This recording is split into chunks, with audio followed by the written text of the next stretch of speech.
नमस्कार, मैं हूं आपके साथ अनुष्का राय और आप देख रहे हैं आरआर पत्रिका टीवी।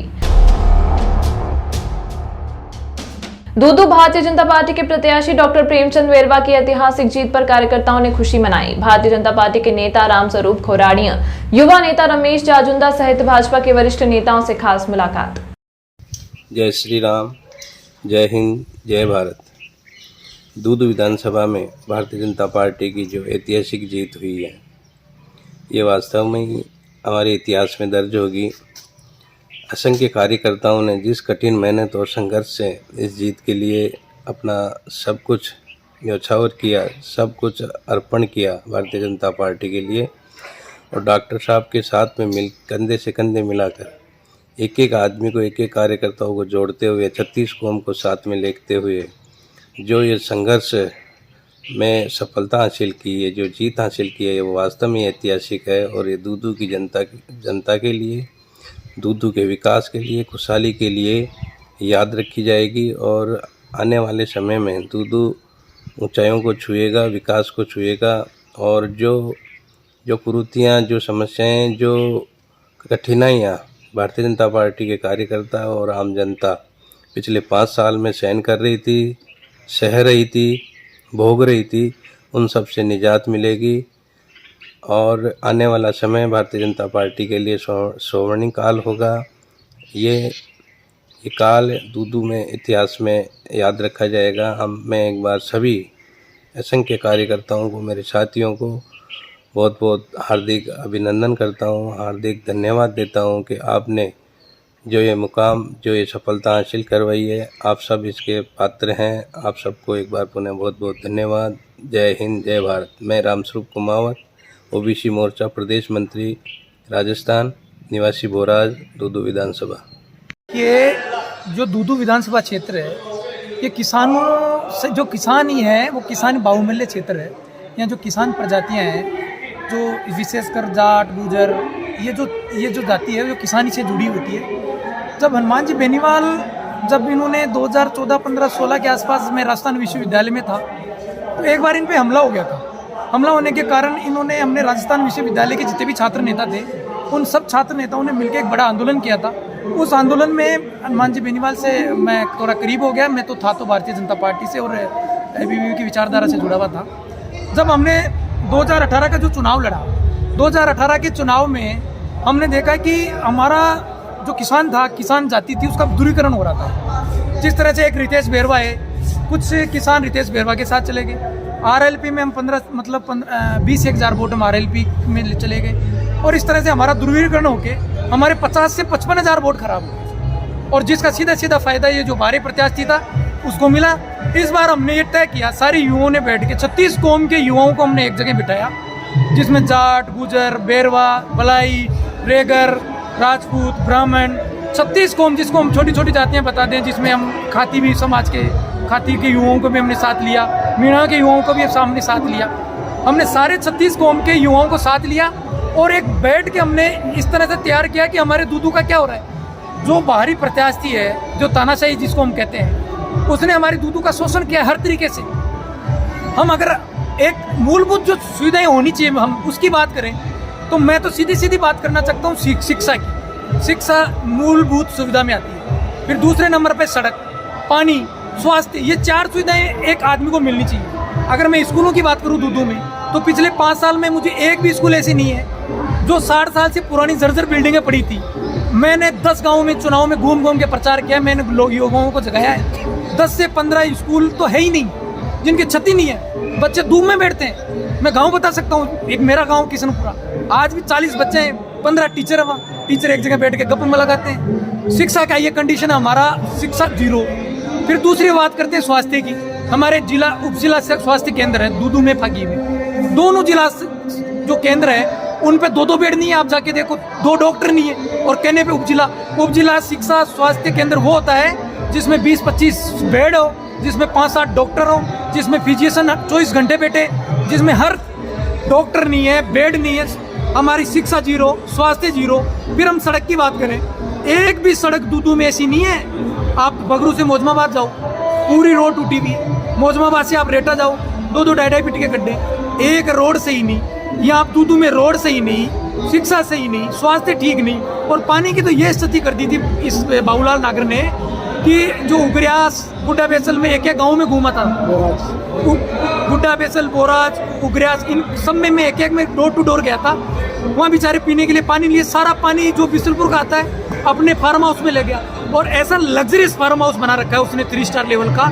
उसके अंदर आप जब अंदर जाओगे तो ऐसे लगेगा कि आप स्विट्जरलैंड में आ गए। इस तरह की सुविधाएं उसने अपने वहाँ उगरियास वाले फार्म हाउस में कर रखी है। ये सारी चीज़ें देख के मैंने युवाओं को जगाया, और इसीलिए यही परिणाम था। जब पंचायत राज का चुनाव आया तो मैंने आरएलपी सुप्रीमो से बात करी, साहब हम किसान जाति से जुड़े हुए हैं, आप किसानों की और जवानों की राजनीति करते हो, वहाँ किसानों का और जवानों का शोषण हो रहा है, ये बाबूलाल नागर किसानों का और जवानों का शोषण करता है। तो मुझे उस समय भी आरएलपी सुप्रीमो ने कहा कि ठीक है, आप क्या चाहते हो?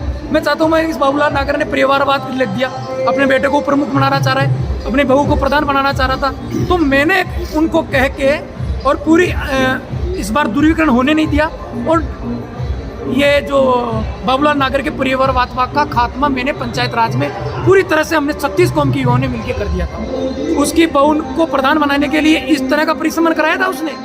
किशनपुरा गांव मेरा पड़ता है, जिसको बिचून से भी आके 30 किलोमीटर जोड़ दिया।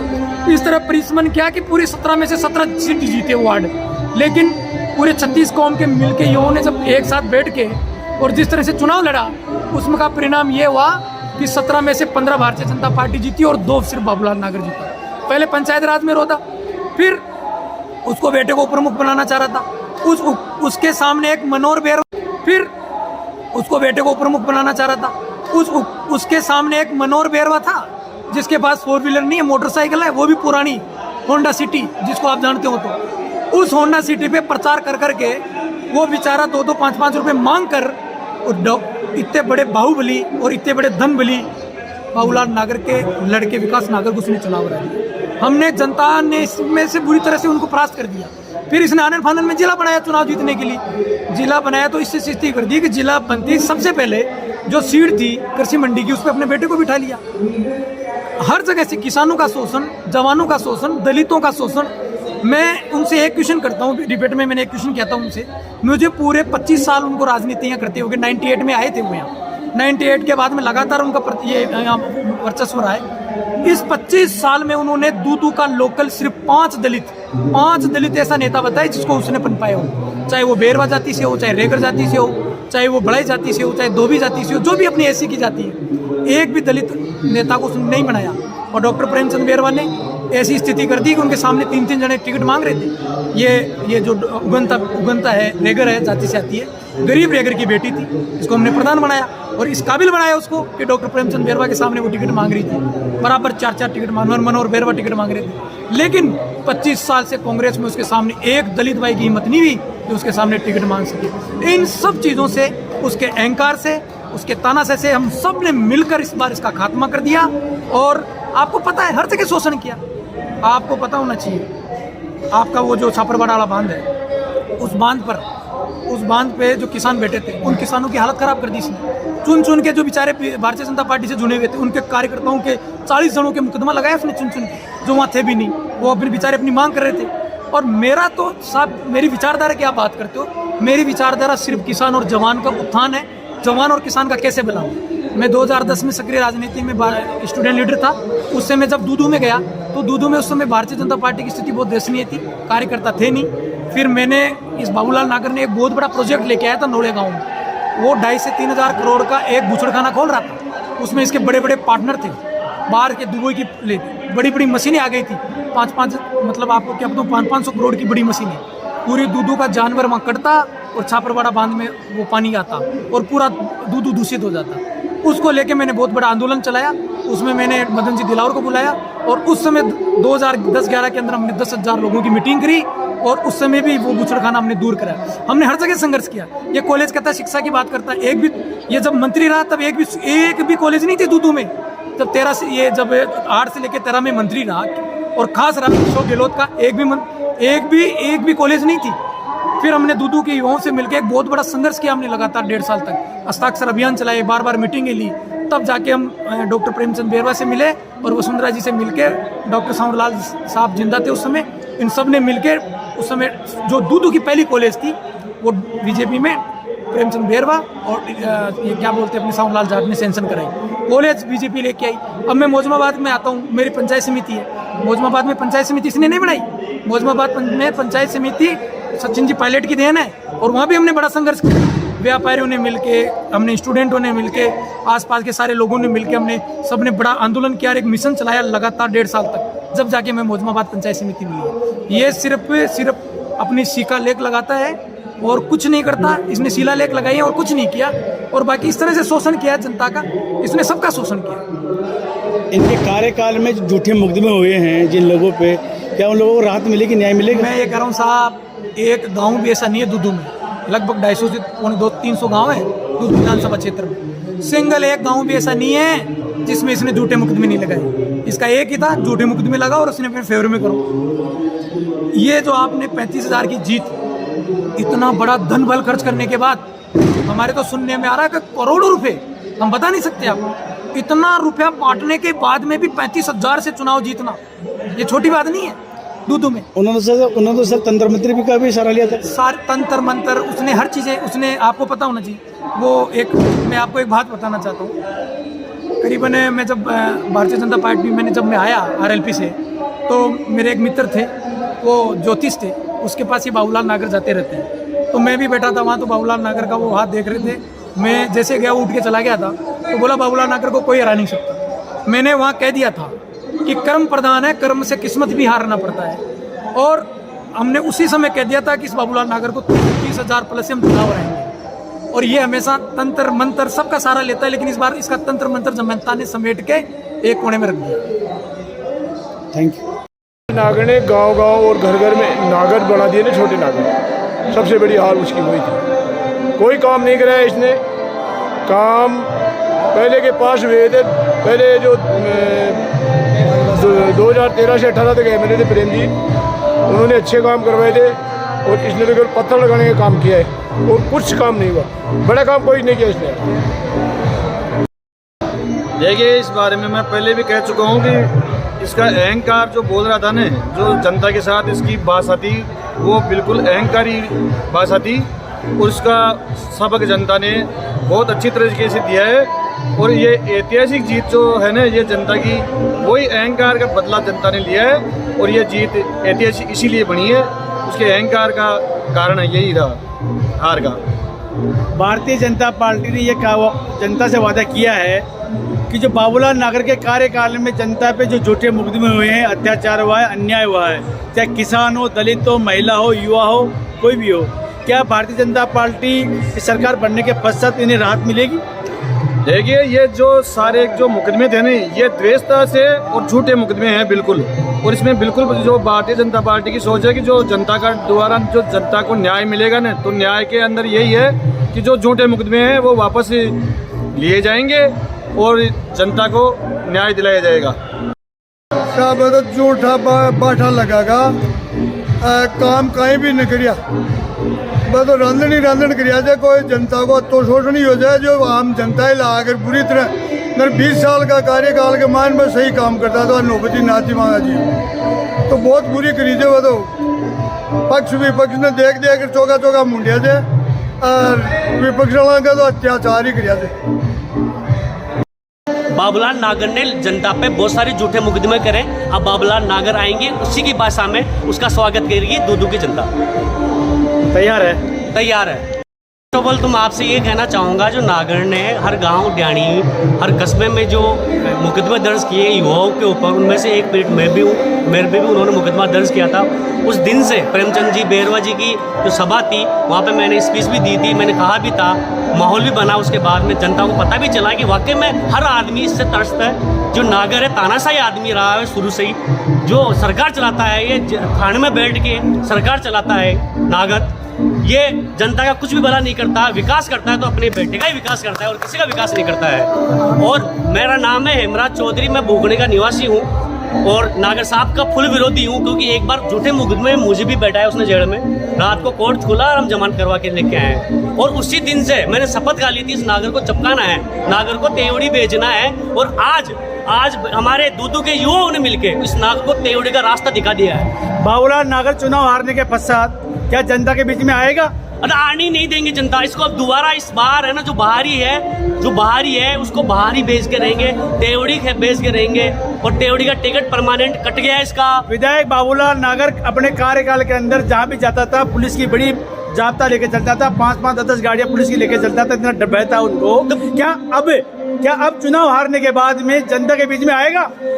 उसको जनता आने ही नहीं देगी, उसको घुसने नहीं देगी दूदू विधानसभा में, उसको घुसने नहीं देगी। उसने अन्याय अंत किया, उसने रावण को भी उसने अहम में पीछे छोड़ दिया, रावण को भी नहीं बख्शा, रावण की लंका सोने की। युवाओं के लिए दूदू विधानसभा में जो है ना, उनकी जबरदस्त योगदान रहा है विजयश्री दिलाने में प्रेम जी को।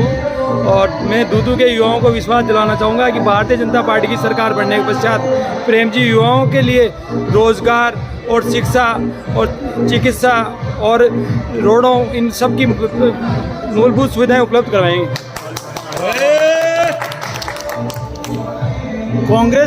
कांग्रेस के दलित समाज अधिकांश मतदाता रहे हैं, विशेषकर रेगड़ समाज। क्या रेगड़ समाज ने इस बार बाबूलाल नागर के अत्याचारों से पीड़ित होकर भारतीय जनता पार्टी का दामन थामा है? क्या ये दामन बरकरार रहेगा या उनकी क्या अपेक्षा रहेगी रेगड़ समाज की, दलित समाज की?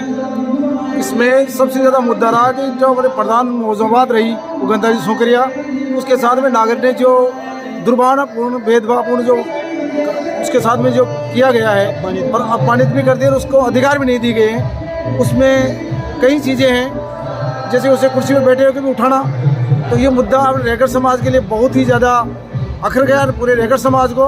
तो रेगड़ समाज ने इसकी एक संगठन बना करके अलग अलग गाँव में जा कर के जो एक मीटिंगें लेकर के एक माहौल बनाया कि अपने समाज के साथ में कांग्रेस ने आज तक कुछ नहीं किया, जो कुछ किया बीजेपी ने किया है, बीजेपी ने इसको प्रधान बनाया है। तो रेगड़ समाज में एक ये भावना जागृत हुई कि वास्तव में कांग्रेस ने अपने को कुछ नहीं दिया आज तक, जो दिया है बीजेपी ने दिया है। इसलिए रेगड़ समाज का अब के वोट मतलब एकदम कम से कम 40% वोट ही भारतीय जनता पार्टी के पक्ष में रहा। इसमें सबसे ज़्यादा अहम भूमिका हमारे राष्ट्रीय अध्यक्ष जी श्री बी एन रावल साहब रहे, और यहाँ के जो लोकल हमारे बीजेपी के जो इसके रेगड़ महासभा के जो सदस्य थे, वो उनका सबका सक्रिय योगदान रहा। बीसलपुर का पानी दूदू विधानसभा के अंदर सांसद सावरमल जी चौधरी और प्रेम जी के कार्यकाल में आया था, और इस पानी का दुरुपयोग करके बाबूलाल नागर अपने फार्म हाउस में लेके जा रहा है। क्या ये पानी जनता को मिलेगा? सबसे पहले तो जो आज सबसे बड़ी जीत हुई है उसके लिए मैं भारतीय जनता पार्टी के प्रत्येक कार्यकर्ता को बहुत बहुत बधाई देता हूं। और जो बिसलपुर पानी था वो सावरमल जी की देन थी, वो सावरमल जी की देन थी। ये वाहवाही लूटने का काम किया है बाबूलाल नागर ने, और कुछ नहीं किया। धरातल पे ऐसा कोई काम नहीं किया। आज भी कई गांव और ड्याणी ऐसे हैं जो पानी से वंचित है। दूदू विधानसभा के अंदर विधायक बाबूलाल नागर ने 5 साल के कार्यकाल में जो किसान हैं उन पे अत्याचार किए, झूठे मुकदमे लगाए हैं, और किसानों की ज़मीन को, जो ज़मीन थी खासकारी ज़मीन थी, उनको आबादी में कन्वर्ट करवाया है, गोचर में कन्वर्ट करवाया है। क्या ये आपको इससे निजात मिलेगा या वो ज़मीनें वापस होगी आपके ये भाजपा के कार्यकाल में? क्या उम्मीद रखते हैं आप कार्यकाल से? देखो जी, वो बाबूलाल नागर जो भी ये ज़मीन में जी भी कोई करवाया है तो उसमें तो देखो निश्चित रूप से पाजी वो मिलेगी वो। और ये बाबूलाल नागर तो देखो विकास तो कराया नहीं। दूदू की जनता को कोई जनप्रतिनिधि है, किसी को कार्यकर्ता है, उसको बस नीचे बैठाने का काम किया, भाई बैठ जाओ नीचे, और नहीं उसको काम करने दिया, कोई जनप्रति को काम करने दिया, नहीं कोई कार्यकर्ता को चढ़ के काम करने दिया। वो तो केवल लड़ाने का काम किया, मुकदमा लगाने का काम किया, और जनता को आमने सामने फंसाने का काम किया। वो कोई काम, कोई विकास नहीं है। तो योजना केंद्र की आ रही है, शिलान्यास वो कर रहा है। पानी मान लो सावरलाल जी लाया था, प्रेम जी मेरे विधायक था, और वो दानी वो बढ़ रहे हैं, आपके फार्म पर पानी ले जा रहे हैं, और जनता पानी के लिए पैसे मर रही है, पानी के लिए तरस रही है, और उसका फार्म 100 बीघा का फार्म में पानी पिला रहे हैं, और कोई विकास नहीं किया हुआ है बाबूलाल नागर। तमाम महत्वपूर्ण खबरों के लिए देखते रहिए RR पत्रिका TV।